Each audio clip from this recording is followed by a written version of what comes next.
Hi everyone, good morning. My name is Menachem Creditor. It's my honor to serve as Scholar in Residence and Rabbi at UJ Federation of New York.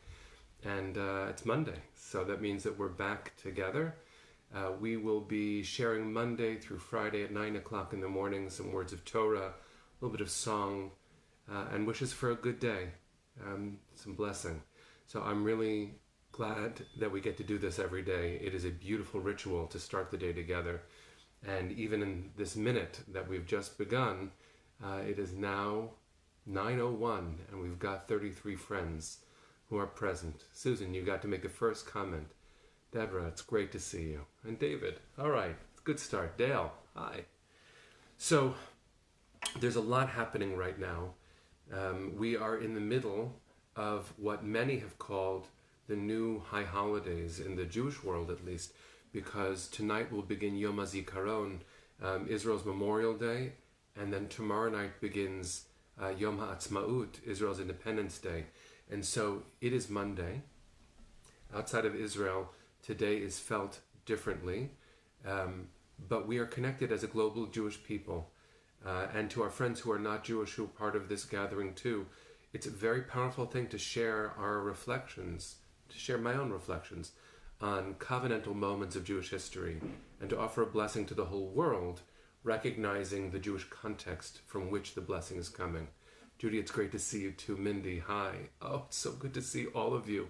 Stanley, welcome. Hi. Ronnie. All right. Hetty, hi. And Ellen, I saw you before. Let's begin with a blessing for learning. If you're unfamiliar with the words, although some of us are getting very familiar with the words and this melody, the words start with Baruch, and they end with La'asok b'divrei Torah, which means to be busy with words of Torah. What I sometimes say as an introduction to the blessing too is that authentic Jewish learning is not about memorizing facts. That would be a very different kind of blessing. That would be, who commanded us to memorize this stuff. But in fact, the blessing is phrased to say La'asok b'divrei Torah, which means to be busy with words of Torah. And that means our role is to experience meaning together and to walk away not being able to repeat something, but to know that we shared something holy. And so that's this morning. That's what we're called to do. Let's begin with the bracha, and please keep on saying hi to everybody. If you see someone you don't know, why not comment on them and say, hi, nice to meet you here. It's a real blessing, because as we begin, and it's only 3 minutes in, we're at 104 people, 104 new friends. So bless you all. Here we go. Sing, please. We need you.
Adrian, thank you for letting us know. Anna Rachel, I am so sorry for the loss of your grandmother over the weekend. Let's dedicate our learning to her memory right now. Let's make sure that the life-affirming things that we share, that these moments where we add strength and love and comfort to each other's lives, especially as we start our day, they are grounded in this world. And when we experience sadness, and there is plenty to go around, We name it, we don't deny it, and we're present for each other, offering all the comfort we can through screens and through calls. So Anna Rachel, I'm with you. I'm with you. I wanted to share in this moment the power of this week's Parsha, the power of this week's Torah portion, and it's a double. We read Acharei Mot Kedoshim, and in the middle of the second of the Torah portions is Kedoshim, the holiness. And we are, actually there's a joke to tell. I didn't remember this until just now. The sequence of Torah portions doesn't have inherent meaning, but we always build meaning into it. So this week we'll read two portions, Acharei Mot, Kedoshim, and then after that is the Torah portion Emor. Acharei Mot is actually the aftermath of the death of two of Aaron the high priest's children. Kedoshim is holiness, and it's what we'll call the Holiness Code. Chapter 19 is the center of the entire Torah. We read it this coming Shabbat. And then Emor, which means say. It's not quite a joke unless you went to yeshiva or someplace where dorking out on Torah is a source of joy. But I did, and that's who I am, so I'm sharing it with you. We have a very bad habit, goes the joke, of saying, Acharei Mot Kedoshim Emor. After death, holiness say. And in sequence, it means, we wait until after someone dies to say how amazing they were. And not, you and me both, we grew up on this joke. But I actually think that using the joke as a prompt, which is actually what jokes always are. Jokes always reveal, when they're a good joke, sources of response to reality and pain.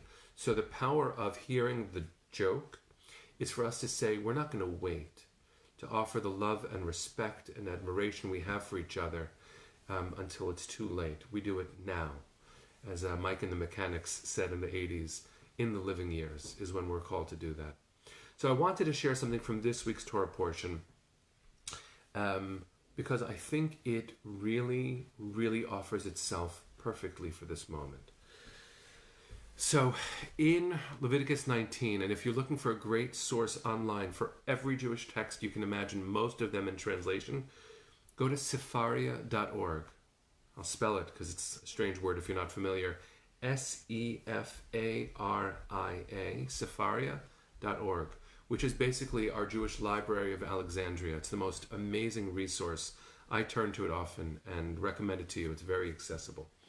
So from this week's Torah portion, in the middle of Leviticus 19, I'll just let you know it's verses 12 through 14. I'm going to read the English. It's an okay translation. You should not swear falsely by my name, profaning the name of God. I am God. You shall not defraud your fellow. You shall not commit robbery. The wages of a laborer shall not remain with you until morning. You shall not insult the deaf or place a stumbling block before the blind. You shall fear your God. I am God. Now, if you pay attention, and I'm only going to do this very briefly, the sequence of thoughts is fascinating. The first one says, don't swear falsely by my name. And you would assume, one might assume, that after that, the rules will all be about how to love God, how to worship God. In modern context, you might expect rules of how to keep Shabbos, how to keep kosher. But that kind of stuff is not what follows. What immediately follows this very God-centered rule is that you shouldn't wait until morning to pay someone what you owe them, and to be ethical in the way that you handle your finances. Immediately, when it comes to the question of how to be in line with God's desires and mandates in the world, we are called to be just with each other and with society. Those are questions that are being faced daily right now.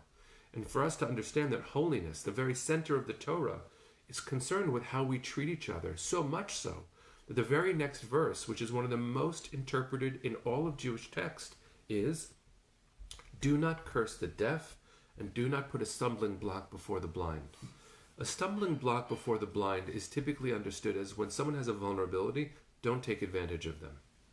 And God forbid this would be real, someone who is blind would trip and hurt themselves physically from it. But what's interesting is the very beginning of the verse 2, in this context. Do not insult the deaf. The rabbis immediately ask the question, but the deaf person won't hear. How will they know? it won't hurt them, right? And the answer is, of course it does. And as Rabbi Shai Held, one of my dear teachers, a living giant of a rabbi right now, he says the Torah is also concerned with the person doing the cursing. Even if the person can't hear you, even if they remain invisible, and your curse remains invisible, the Torah is concerned with how we do things when we're hidden. And in this moment, I just wanted to say how obvious that is. You are home. Thank God you are home. You're doing the right thing. I am home. Thank God I'm doing the right thing, even though it is a challenge many, many moments. But even though we can't see the most vulnerable parts of society, I have to tell you, we are called to tend more than ever to those who would remain invisible during normal times. They are certainly rendered invisible right now. What a powerful thing it is for the Torah to remind us to say, no, I see you. And I'm going to keep my eyes wide open so that I don't miss the vulnerable places in the world where I can make a difference. That is certainly what UJ Federation is doing in the world right now, raising up through our social service agencies the most vulnerable of society. A leader of UJA said this morning in another meeting, what would New York look like without UJA right now? And thank God we'll never have to know. We are here to provide Torah and meaning and friendship and warmth and inspiration and blessing, and to provide what the world actually needs, what the most vulnerable parts of our society need right now. It gives me incredible pride. I am in awe of the work that we do. And I am so appreciative that part of the priority that we have right now is to provide meaning, is to bring together lots of people for joy and comfort in the morning.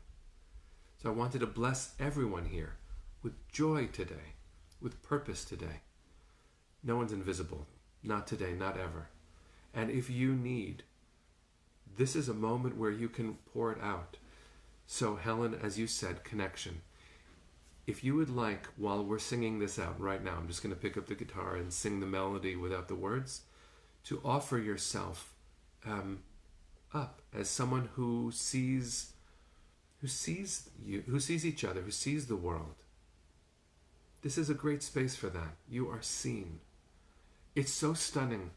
I don't praise Facebook because I think it's a very complicated environment, but it's so stunning that we offer each other's faces to each other. So I wanted to bless you because you have a face. You have a beautiful face. Everyone does. You're created in the image of God. How much more beautiful can anything be? So, let's treat each other with love and kindness. Let's see each other more fully than we ever have before. We'll have a good day. We'll see you tomorrow morning at 9 o'clock.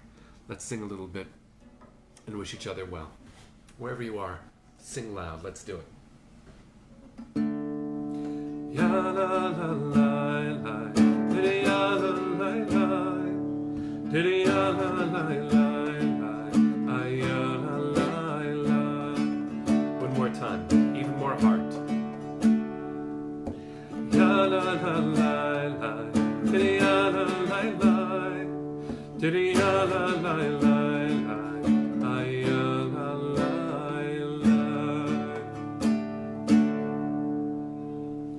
Boker Tov, everyone. Have a beautiful day. See you tomorrow at 9 o'clock.